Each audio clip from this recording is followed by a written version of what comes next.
Well, getting an MBA means what? Typically, it means getting a better salary and a better position after you graduate. But a lot of students, they have doubts about that, although university officials will continue trying to convince them that getting an MBA does put them one step ahead of the others.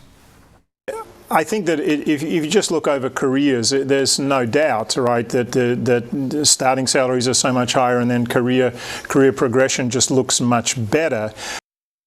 Well, the truth is applications to many business schools, they're dropping off. According to Yahoo Finance, elite institutions like the Wharton School at University of Pennsylvania has seen a 12% decrease over 4 years. And that school's not alone. Harvard is lowering its application barrier to attract more potential students. 10 years ago, if you wanted an MBA at Harvard, you just had to complete 8 essays. Today, there's just one, and it's optional. And then there's Columbia. They're asking applicants to sum up their career goals in just 75 characters. So it's easy to understand why a lot of students are not interested in an MBA anymore. The average cost of just 1 year at a top 10 MBA program is just under $60,000 in the U.S., and that does not account for how much you lose when you leave work to go pursue that.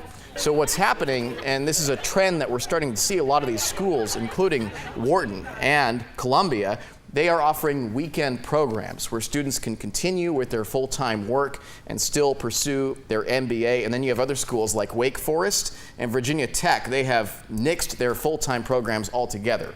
So we're seeing a pretty interesting trend in university culture with that. And you know, the nice thing about that weekend program, if you are working, a lot of cases will be such that the employer will pay for your education, for your MBA. There you go. So if you're in that situation, it's not quite as big a debt you're going to encounter, Jeff. That is the best case scenario, because when you're talking about how much you're paying for college, let alone the MBA, right, it really adds up, and there's no guarantee that you're going to get that well-paying job. And that's why a lot of students are avoiding it. Right, times have changed. Back in the day, you were not quite guaranteed, but almost. You knew it would pay off. Almost a certainty. Yeah. Right. Yeah. Thank you, Jeff. Sure.